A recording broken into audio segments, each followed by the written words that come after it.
All right, everybody. Welcome to the edition of Muckin and Grindin. Your host Rob here. I got my mighty mite with me, Jonna. We're gonna talk some little bit of free agency. We're gonna talk some possible uh, destinations for a couple guys. We'll start off with congratulations again to the Stanley Cup champion, to Tampa Bay Lightning. The NHL draft is October 6th. Free agency starts next Friday at noon. So there's going to be a hotbed of movement going on then. Possibly this week you'll see some more buyouts. You will also see more restricted free agent movement. Some of these teams trying to trade guys.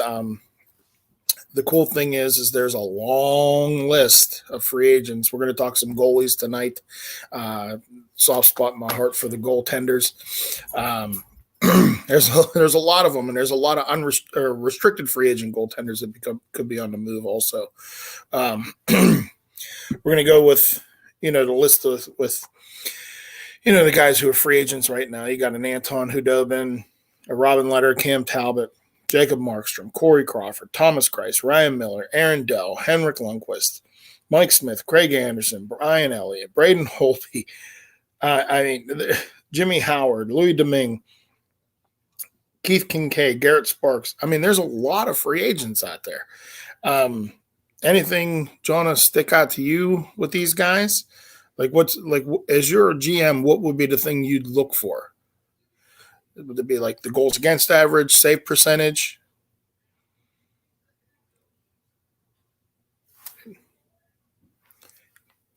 Can't hear you, Peach. Undo the earphones. Yeah, there you go, Chicky. Disconnect those and we'll try to get you. Then go with just a regular volume on there.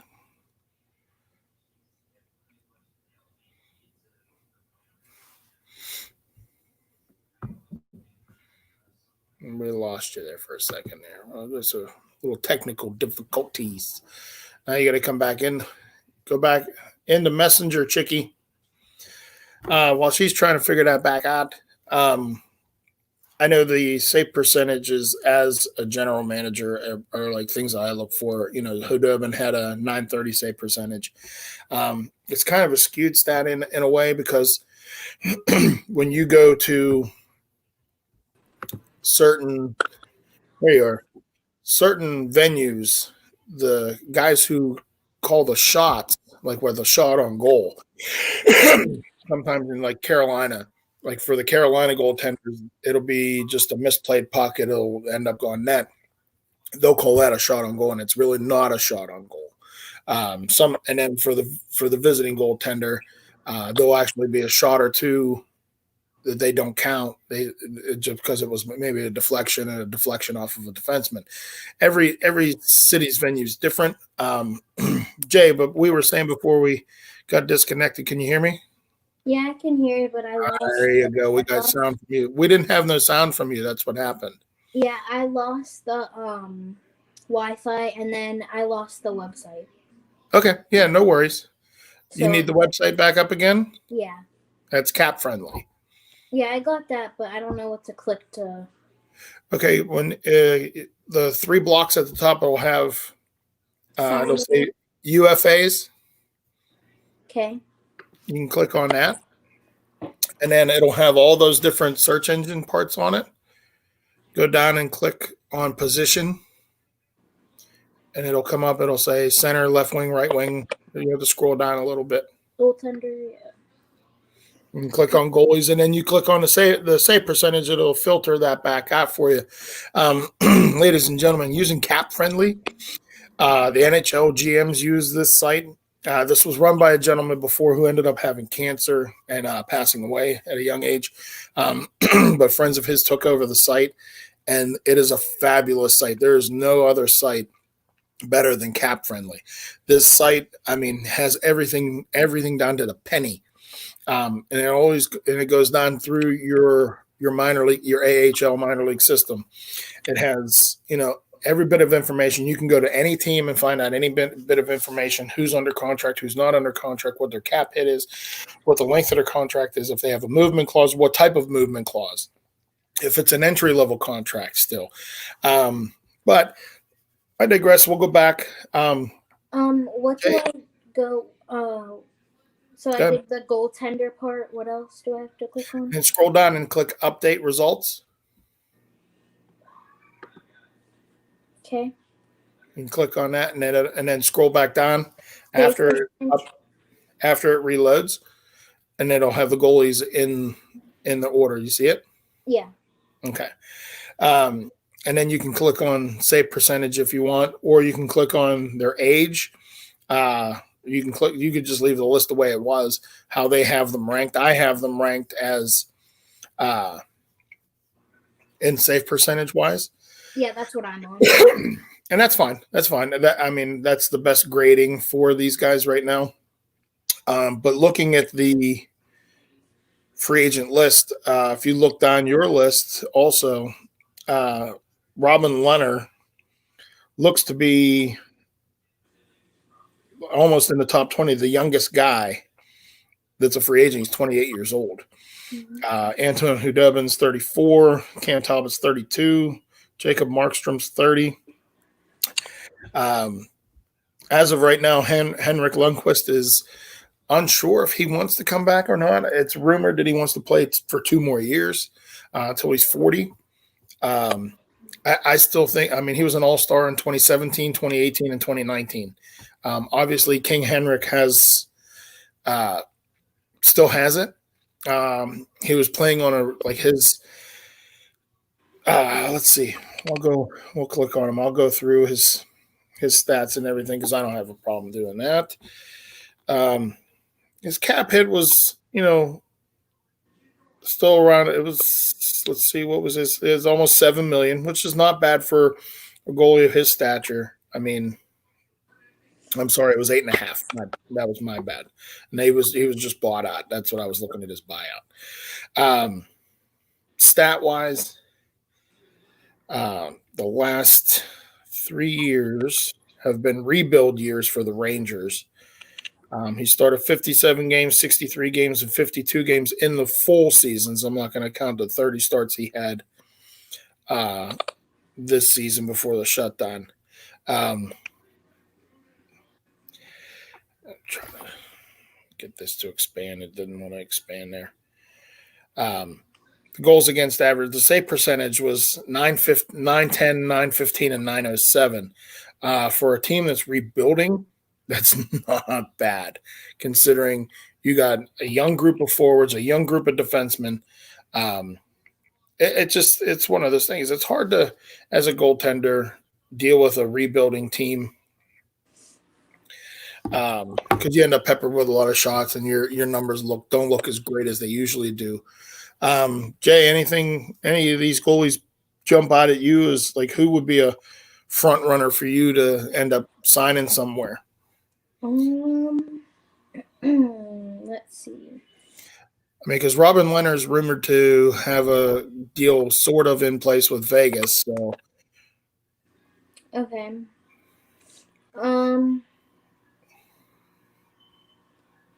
Corey you pick a guy. Crawford. We'll talk about where you think he should. Where I think he could go. Corey Crawford isn't bad. Corey Crawford is a 3-time Stanley Cup champion with the Chicago Blackhawks. I have a feeling he's going to stay put.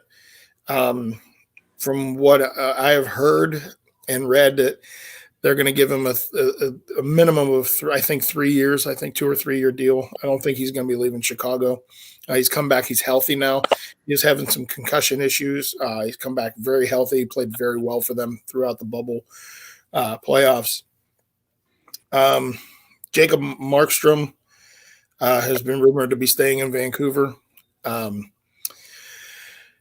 There is also a rumor. We'll talk about this real brief. We'll jump off of the goalies real quick. Is Oliver Ekman-Larsson has been rumored to have okayed his no movement clause to either go to Vancouver or Boston. I personally think he'd be a better fit with Vancouver. You put him on a power play with Quinn Hughes, that's a dangerous power play. Quinn Hughes is one of the best rookies in the NHL. He was second in Rookie of the Year voting behind Cale Makar, who won it.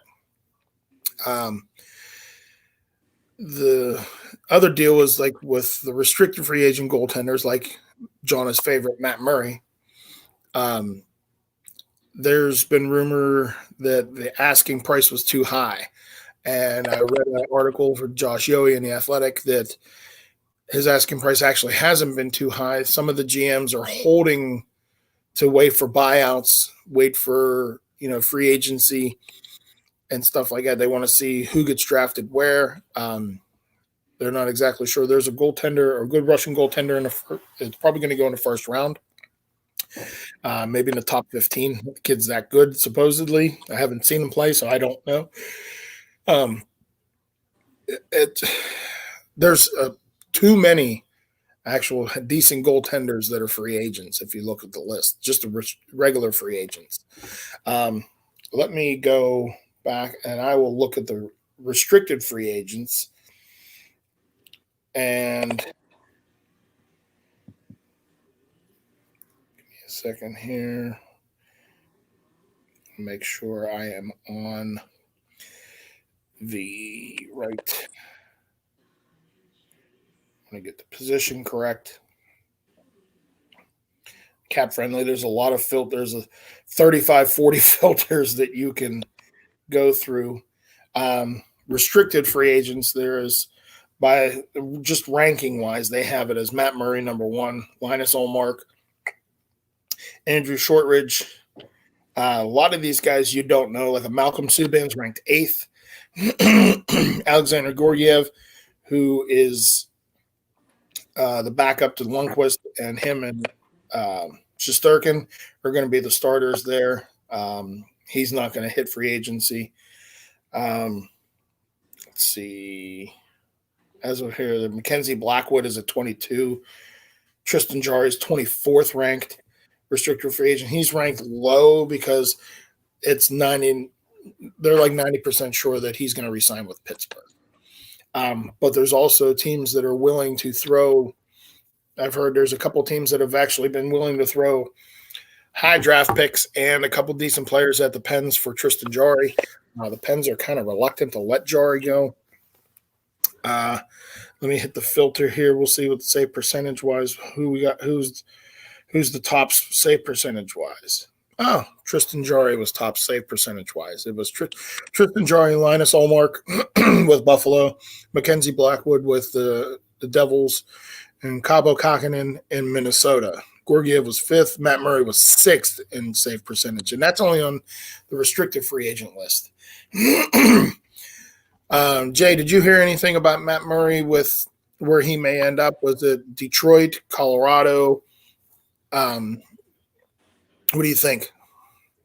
I didn't hear anything because I don't really follow him. He's not really one that I look at, but yeah, I haven't heard anything. So one of the things I did hear about was Matt Murray, possibly Jack Johnson, Matt Murray, and another forward. Not exactly sure who said forward was. It was kind of vague. They didn't want to name the forward that was possibly going to be packaged to go to Detroit for a couple of their picks. They have a plethora of picks, plus they're taking on bad salaries too because they're in a rebuild mode.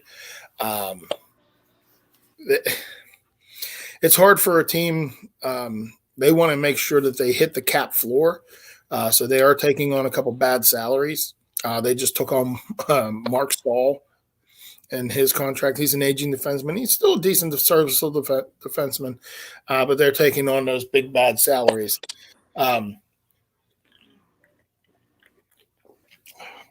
There was a rumor of a possible try to move Chris Letang. I heard grumblings, not too credible of it, that Chris Letang would have to move his no trade clause Go to Montreal. Montreal trades X players to Philadelphia. Philadelphia trades Shane Gostisbehere to Montreal, which Montreal turn around trades him to Pittsburgh, and it's a lot of wheeling and dealing, a lot of unnecessary parts moving, but that would be the only way that Gostisbehere would end up in Pittsburgh. Um, Kid's good. He needs a change of scenery. Plus, his cap hits about half of what Chris Letang's is.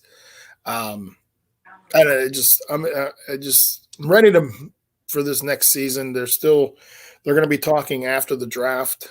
Gary Bettman and Daly, the head of the union, they're going to be talking how many games they want to play a full 82 game season. They're hoping to try to get that in. If they have to cut it short a little bit, that wouldn't be too bad. It would have to go through the players' union to make sure that it is okayed that they still play the 82 games. Anything you want to talk about, Jeff? I think you kind of covered a lot. So. You want to talk about your project you got to do? Oh, okay. So in reading class, we're doing a project on what like people have done good for society, like especially like because 2020 has been a rough year. So, we had to choose 3 people, and the 3 people I chose were first one Ruth Bader Ginsburg. I mean, she's kind of already explained. Second one, PK Subban, because he's done so much for like hospitals and stuff like that. And then my third option was Christina Applegate, because she does a lot for like breast cancer and stuff like that.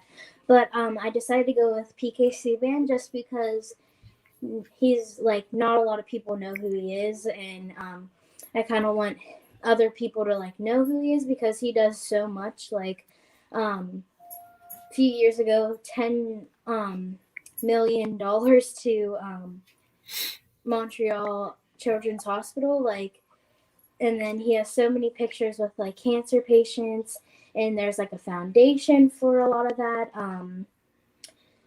I forget what it's called, but they created the hospital. The atrium. Yeah, they created putting him in the atrium.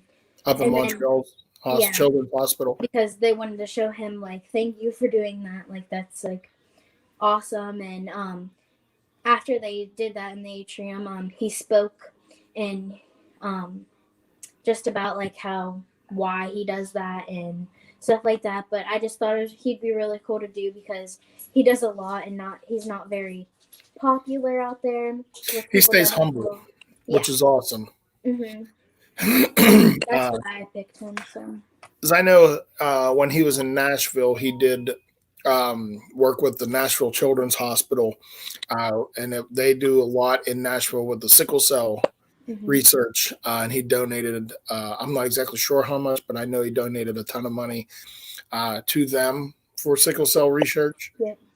And he took, a special group of kids on a carriage ride, which was really awesome to see. I'm not exactly sure what he's done in New Jersey so far. We could probably do a little bit of looking up and see. He's an all-around good guy. He's a decent defenseman, but off the ice, he's an all-around great character guy. Big heart.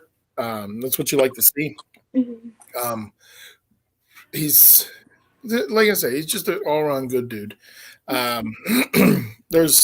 There's other guys that do foundations and donate back to the community. Like Sid does a lot with youth hockey in the Pittsburgh area. He donates hundreds. Like I think it's last time I checked, it was this past. I want to say it was 1,200 full sets of skates, padding, everything that you need to play ice hockey. 1,200 full sets of ice hockey gear donated to the kids in youth hockey from 10 years of age and under. That's huge. I mean, because hockey's not a cheap sport. Even ice time's expensive.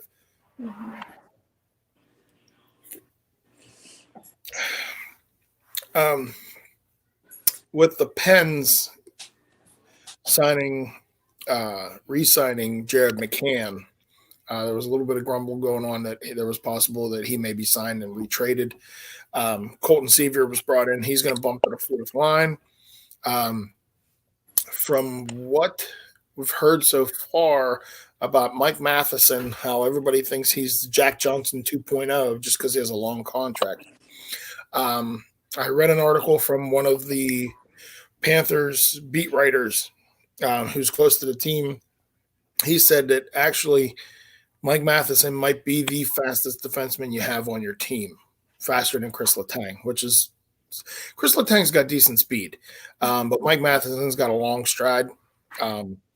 Hopefully, this Todd Reardon working with him changes him around. I mean, he did well with other defensemen. It just sometimes guys just need a change of scenery.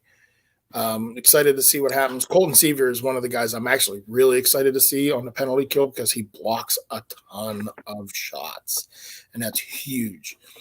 But as of right now, we're kind of limited on what's going on, and with free agency starting on Friday, it'll give us a good show on Friday. Can see the back of Mom's head. Hi, honey. Mom. She said hi. Sorry.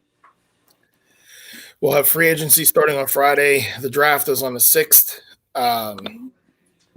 We'll go from there. But tonight we are pretty much done with information. We don't have much to go with right now since the season's over and we're in between. Not a lot of info has come out about how many games season. Not much buyout wise.